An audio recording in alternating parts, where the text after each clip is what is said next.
Keringatmu semua energi yang ada di tubuh Anda.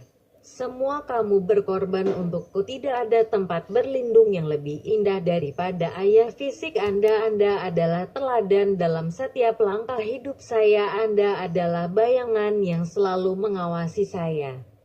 Ketika aku sedih, hanya kamu yang bisa menguatkan aku dengan jiwa pemimpinmu. Anda mengajari saya untuk menjadi orang yang lebih kuat dan lebih berani. Anda membimbing saya untuk menjadi anak yang lebih mandiri. Tawa Anda adalah kebahagiaan saya.